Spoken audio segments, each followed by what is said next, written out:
All right, welcome to our Heated Rivalry inspired little names and jersey numbers. For this one, I'm going to do Rozanov today because after episode 5, I just don't know how I couldn't. So to start, we're going to place our sticker onto the back of a sweatshirt. So I have my sweatshirt face down here, and I'm just going to go about like 4 to 5 inches down from the collar line here. So I'll go ahead and peel off the sticker from the backing. Nice and slow. And then I'm just going to sort of hold it up. I want to make sure it's about as center as I can get it, right to the center of sort of the back of that collar. Once I have it where I like it, I will just place it down and smooth it down. And now we're ready to stitch. I'm going to be using a size 22 chenille needle today, and then I'm kind of going off sort of similar colors to his jersey. So I have a black 310 and then this sort of gold color 167. And then for the lettering, I'm going to use this really, really dark gray 844, but you could also just, you can play with these colors however you want. You could do them the same colors as the team colors on the jerseys, however you want to do it. So let's go ahead and start with the lettering on the name. And I'm going to start with all 6 strands of 844. So I'm going to find the thread at the bottom side of our DMC thread here, and I'm going to pull some free. I like to usually work with a length that goes from about the tip of my finger to my elbow. So I'll go ahead and cut that. And then get that through the eye of my needle.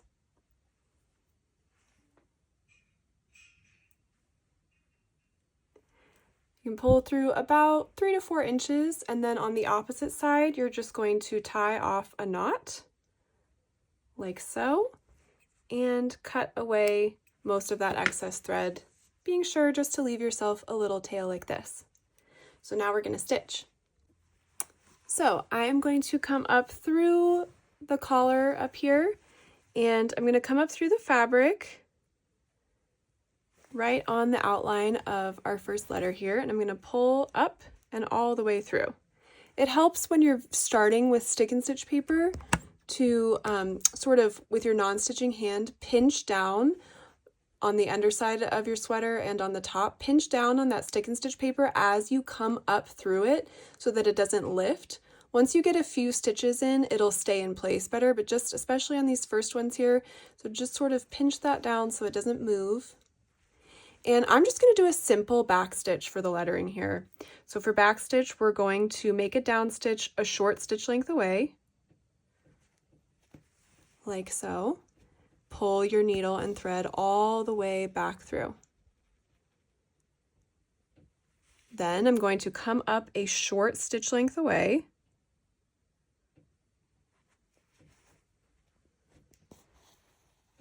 pull through, and to make your down stitch, you're going to go back down through the same hole that's at the end of this previous stitch. So put your needle right back down through this hole right here, right at the end of that previous stitch. And then you'll repeat that. Come up a stitch length away. The shorter you keep your stitch lengths, the more uniform it'll look. It's just easier, kind of the shorter you keep them. And then go back down through the same hole from the end of the previous stitch.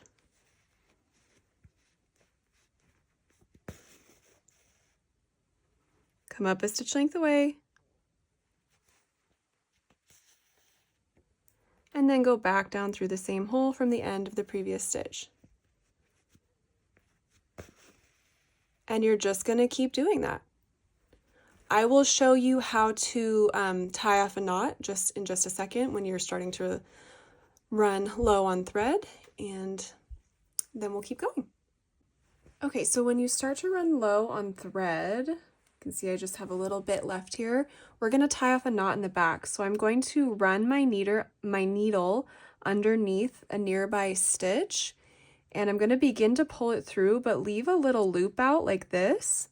and then put your needle through that loop to create a knot. And typically with clothing, I like to do that 2 or 3 times. 2 is usually plenty. Just to make sure that stays nice and secure when you're washing and drying your sweatshirts. So now I will get 6 more strands of 844 and continue outlining this R, and then don't forget to do that interior part as well.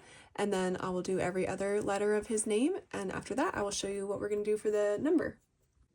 Okay, so I got all the lettering done, and then now we're going to do the numbers here. So I started with all 6 strands of 310, and I just again did a back stitch around the outline of all these letters. And since there is some gold in his jersey, I'm also going to add in all 6 strands of 167 here. And what I'm going to do is just another line of backstitch, basically right next to this one that I already did. And you could do it on the inside or the outside, just depends on which one you want to be on the inside or the outside. I'm going to have it go on the outside just so it kind of like highlights against this black here. And so you just can come up through the fabric right next to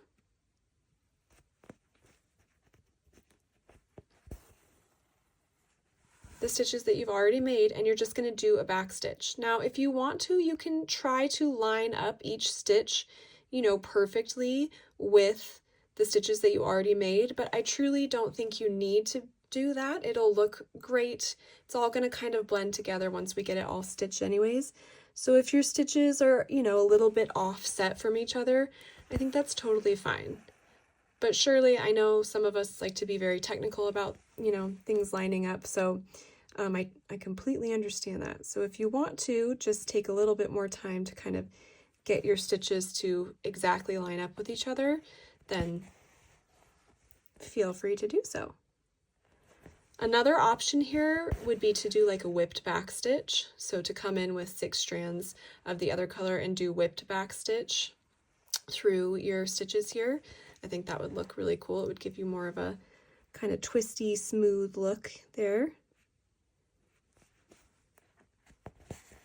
But this is what I'm playing with today, so I'll go ahead and do that around the outline of both of these numbers, and then I'll tell you what's next.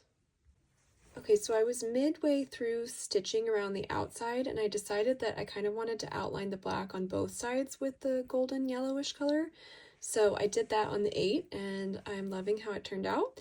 But again, you could do just one side or whipped back stitch, or however you want to do, the colors would be fine. So I'm going to finish that up and do the same thing on the 1, and then I will talk to you about finishing steps for the sweatshirt. Okay, so I'm all done stitching. Now I'm going to wash the stabilizer paper away. So you're going to run warm water, warm to hot water from your faucet, and you're just going to let it go all over the stabilizer paper, and it can take a couple minutes, but you'll see that it starts to dissolve away completely. And so you want to just continue to run it over every single little area of remaining stick and stitch paper that you have until you see that it is all completely gone, and then you can just let this dry and you're all done. In terms of care instructions, Sulky does sell a brand of backing that you can iron on. I typically don't do it, and it holds up just fine. You can, with sweatshirts, they hold up really well, especially when we keep our stitches really short. So I just run this through the wash like regular, and it typically holds up really well as long as you tied off your knots in the back. So here it is, all complete. I'm going to wash it off now and let it dry. If you have any questions, let me know, and I hope that you enjoy this project and you'll join me for another one soon.